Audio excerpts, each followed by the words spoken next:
Alright, what is up guys? Welcome back to another video series here today. So I'm a little constrained on time today, so we're not going to do a whole big deck here, but this was one of the first decks I actually started recording with, and so I thought it might be nice to give it back some love and see how it's doing in the metagame right now. So what I was planning to do was to take this deck that you see in front of you, which is Grixis Delver, and put it through 3 matches of competitive single queue lobbies on Magic Online. So we're not doing a full Magic Online competitive league today, but we are going to try to get some competitive matches going with one of my favorite archetypes in the format. So, let's go ahead and talk about the deck, right? So ideally, what you're trying to do with Grixis Delver, as compared to Grixis Control or Grixis Shadow, is really play this heavy tempo game that relies on a turn 1 threat, followed by, turn 2 plus removal and counter magic. So your premier turn 1 threat, it's obviously going to be Delver of Secrets, which is at the beginning of your upkeep, you may look at the top card of your library. If it's an instant or sorcerer, you flip it and you turn it into a 3/2 flyer. So what's great about Delver of Secrets is that it's 1 mana, so that even if it trades with a Fatal Push or a Lightning Bolt, you really only traded 1 mana for 1 mana with your opponent. However, this card can do so much more. It can be, 3 Lightning Bolts over the course of 3 turns, which is what is so crazy about Delver of Secrets. And when you pair it with other cheap removal like Lightning Bolt, Fatal Push, Terminate, Collective Brutality, you can really clear the way of your opponent's aggression, as well as counter your opponent's spells on the stack, right? We play 2 Spell Snares and 3 Mana Leaks, and essentially we have Snapcaster Mages to rebuy those, and eventually we end up just going to the face with all of our burn spells and close out the game. And so the rest of the shell is kind of set up to take advantage of this tempo game, while being in the Grixis colors. So you have cards like Thought Scour to fuel your Delve threats like Gurmag Angler and Tasigur, which are essentially kind of Delver copies 5 to 8 in a sense. You get this big dumb creature for 1 mana, and you just start swinging. And then, again, you have Serum Visions, which is a great cantrip that lets you set up your Delver of Secret to flip, while also fueling your graveyard. You have Young Pyromancer as an efficient threat, though if your opponent does end up dealing with your Delver of Secrets, you can kind of generate a lot of 1/1 red elemental creatures with your ton of amount of cheap instants and sorceries in the deck. And then you have a little bit of top end in the form of Kolaghan's Command and Electrolyze, which is kind of your most powerful grindy 3-drop spells. Now, you don't want too many of them because we don't play necessarily a grindy game as well as Grixis Control or maybe even Grixis Shadow. However, we do want to have some capability of going toe-to-toe with our opponent's 1-for-1 game, if that's what the game ends up being. And then Vendilion Clique is another great threat. For 3 mana, you can flash it in, disrupt, and start swinging in the air. And again, because we're a tempo deck, that flash element is really important to have for our 3-drop. All of our other cards or threats are 2 mana or less. So having our 3-drop be an instant speed spell is actually really important. Okay, so 19 lands. This deck is really low to the ground. Obviously, you can stumble a bit in the early game if you don't hit your land drops, but we have a lot of cantrips, and really we only need 2 to 3 lands for this deck to function. So let's go ahead and go to the sideboard, right? Ideally, what I want to tackle with this sideboard is being able to beat big mana. So we have 2 Ceremonious Rejection plus 3 Molten Rain to beat that. Burn is also not the easiest matchup, so 2 extra Collective Brutality. Affinity is usually a pretty easy matchup, so but I like to have at least 1 Vandal Blast in here just as an artifact killer alongside our Kolaghan's commands in the main deck. 2 Counter Squall because there's going to be a lot of combo, a lot of control in the modern metagame. Liliana the Last Hope helps beat little creature decks, elves, Collected Company. Same thing does Grim Lavamancer, and same does Static Caster. So you might think we have so much removal we don't need that, but our removal really does 1-for-1 our opponent pretty well. However, if our opponent generates a lot of 2-for-1s with their creatures, like let's say Eternal Witnesses or the Elves deck where they create a lot of tokens sometimes, then it's really important to have cards to combat those 2-for-1s with our own 2-for-1s. And so that's what we're doing here with our sideboard, to specifically counteract the creature decks that try to generate a lot of 2-for-1s, especially against grindy decks like us.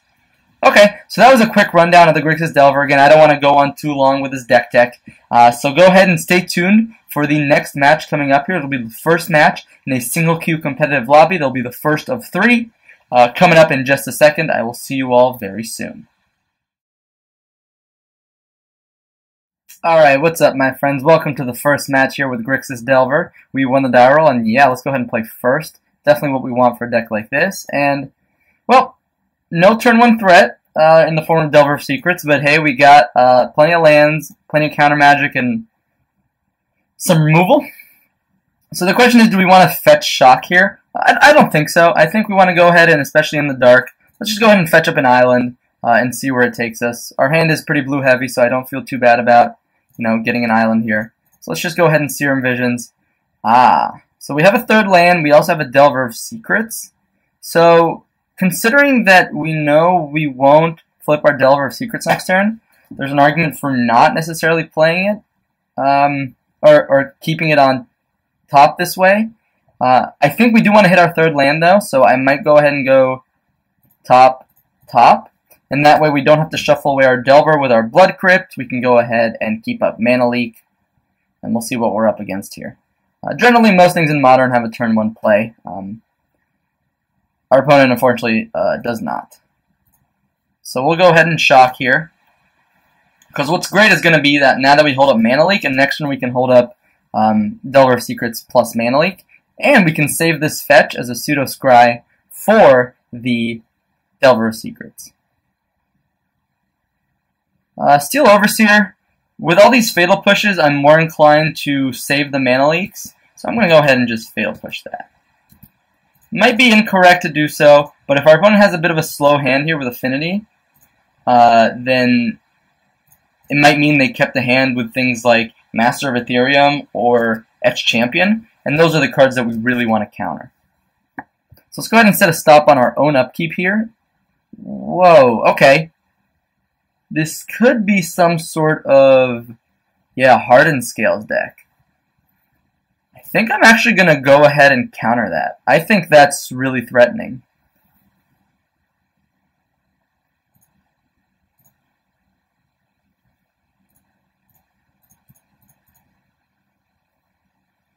Actually, I probably should have gotten a Steam Vents with this, right? We're not a Shadow deck. Let's see if our opponent resolves a threat here. If they do, we still have Fatal Push for it. Yeah, we still have the Fatal Push here. So hopefully we can flip this Delver. Yes. Perfect. So we definitely want to use this Inquisition sooner rather than later, but we don't necessarily want to have to take off Mana Leak, especially if our opponent plays cards like Karn in their deck. So I think I'm going to go ahead and just Inquisition next turn. Fatal Push that away right now. Hold up my Mana Leak for one more turn. And then Inquisition my opponent next turn. Ancient Stirrings. Yeah, I'm not going to go ahead and counter that here, because I can probably rip away what they find with Inquisition, unless they're going for a land. I have a hard time believing my opponent's going to just, unload their whole hand right now, though.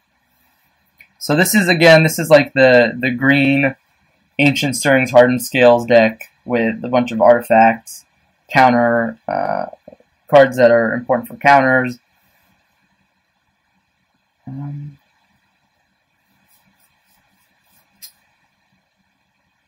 Sacrifice an artifact, proliferate. I think I'm inclined to leave my opponent with that, although Mana Leak is gonna get dead pretty soon. So I think I'm still gonna let that resolve.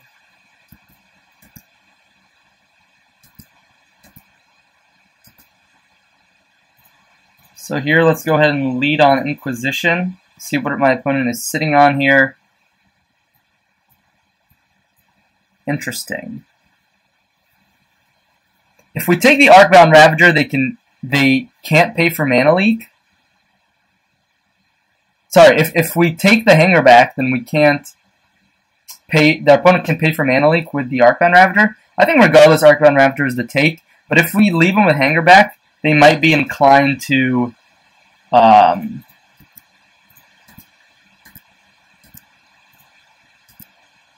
pay full cost for it, and then Mana Leak can get it. Blinkmoth Nexus is in. Now the question is, do they want to play around Mana Leak? Looks like they might not. Which is great for us. We definitely don't want our opponent to play around Mana Leak, but I think setting up a turn where this Mana Leak is useful is going to be important.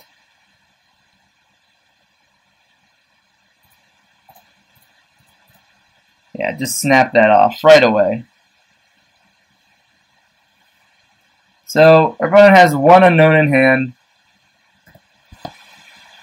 We're chipping away. Wow, Kolaghan's Command. Probably pretty good against my opponent's deck here, right? We can go ahead and hold that up for a potential 2-for-1.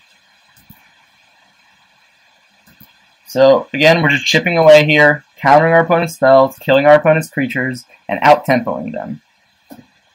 And if we find some lightning bolts, a Bolt Snap Bolt could just be good enough. Steel Overseer. Yeah, that's just not going to do it, right? We could even go Snap Push. I might be more inclined to just go Snap Push.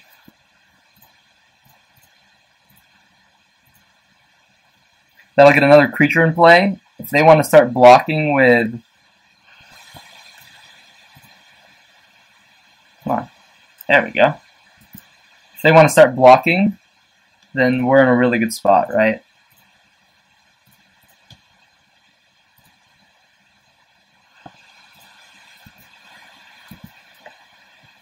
Another Delver, not bad, not bad. So an option they have here is to animate Blink Moth, and then animate Ink Moth. Interesting. I think I'm gonna say okay if they just want to go and if they want to like block here, make our Delver a. If they activate both, and then we get the real blowout. Now we get the blowout. Destroy target artifact, deals 2 damage to any creature. So let's destroy this artifact. Deal 2 damage here. Red, black, bam. I imagine our opponent will probably, I mean, maybe not scoop up to this. Alright, yeah, they scooped up to that. That kind of 2-for-1 is really hard to come back from. I mean, yeah. We could have drawn like a Hangerback Walker, maybe.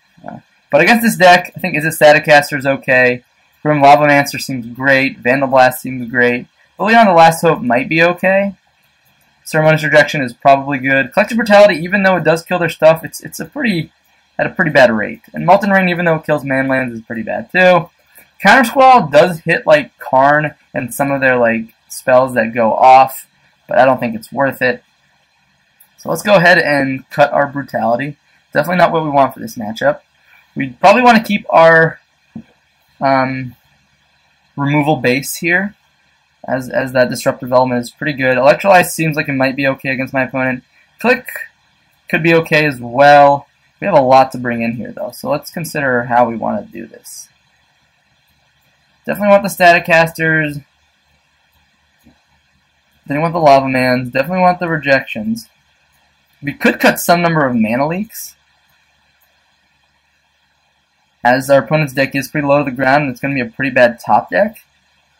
So I'm okay with cutting some Mana Leaks, just kind of interacting with the board as best as we can. Let's see, Young Pyromancer could go toe-to-toe with some of their token productions, so I'm going to keep that around.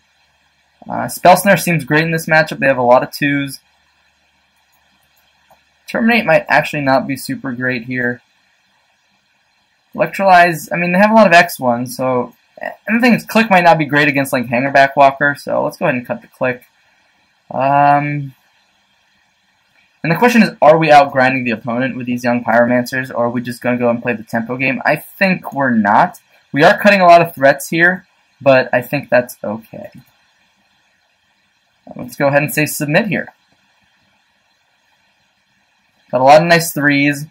A lot of our 1s interact with our opponent very favorably, so... Yep, this seems fine to me. Cantrips, removal, no threat, but again, we don't need a threat on turn 1 against this opponent. Interesting. I think I'm going to go ahead and get a...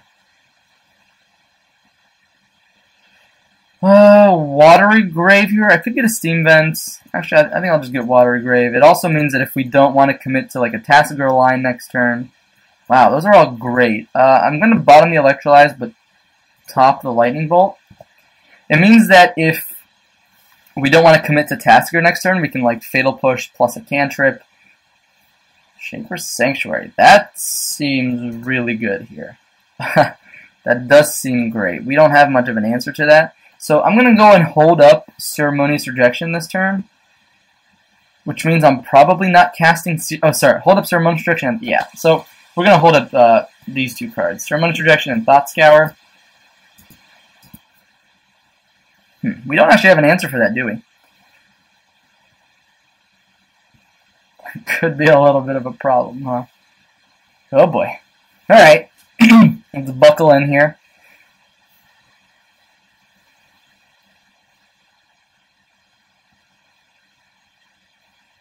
Again, we could out-tempo them. So we might actually just want to use these lightning bolts when possible. Yeah, actually, alright, I have a line here.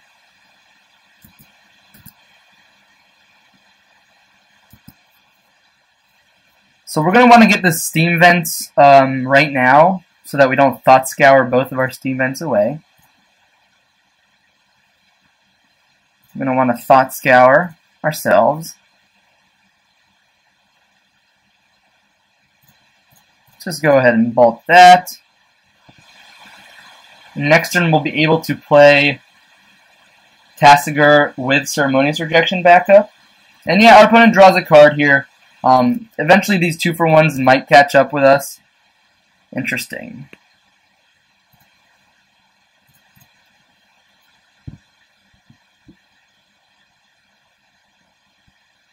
I actually want to get a swamp here.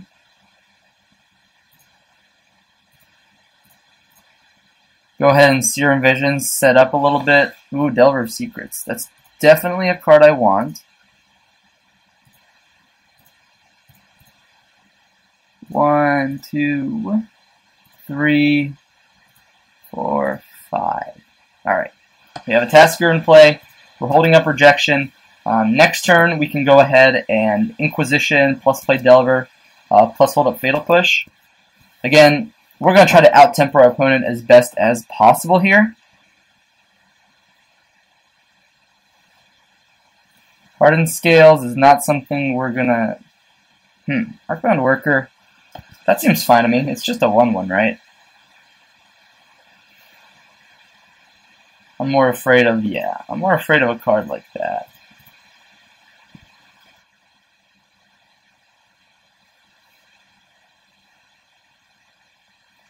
Alright, looks like our opponent just has gas in hand, though, which is always scary. But I'm going to lead with Inquisition here. See what my opponent is sitting on. Ooh, Hangerback, Walking Ballista, Walking Ballista. So we probably want to take the Hangerback, as they have 2 Walking Ballistas, which are both pretty redundant. The question is, do we even want to play out this Delver knowing they have a Walking Ballista in their hand? I guess it might force them to pop it on 1. And that might be okay.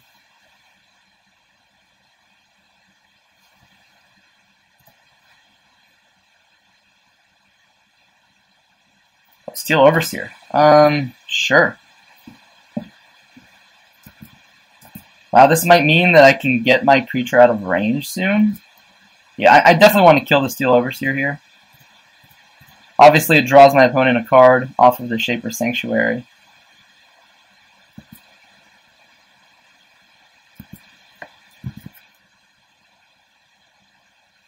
Yes. Nice. That was a really strong flip. And now we just start beating down. So again, we're playing a tempo game, so while our opponent has a card advantage tool out, it's not doing them, you know, a lot of justice here. So they do know about the Kolaghan's command, so there's not much we can do about that. But they don't know about the second one. So that might be a way we can close the door on this game sooner rather than later, especially if they don't hit their 4th land here. Oh, well, that's essentially their 4th land, so that's not bad. We could have killed the Arcbound Worker in response to cut them off of being able to use that Mox Opal for mana this turn. Obviously, they could have revved up their Blink Moth, but then that would just turn Mox Opal into a kind of like a rainbow land, but they would still be down on mana. So I could definitely have used that Kolaghan's Command more aggressively here, but I don't think there's any need to. If my opponent wants to Walking Ballista for 2 here, I think that puts me in a favorable position.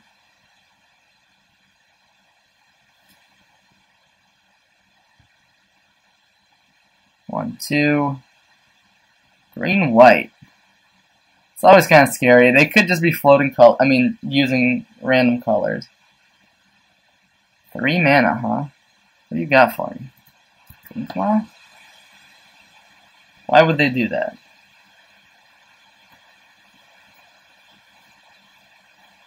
Are they gonna cast, what, Throne of Geth and use it? What? They know about the Kolaghan's Command. I'm very confused.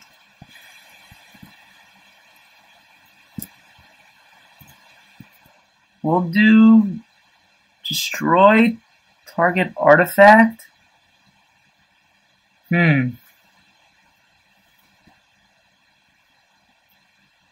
So we'll do destroy target artifact here.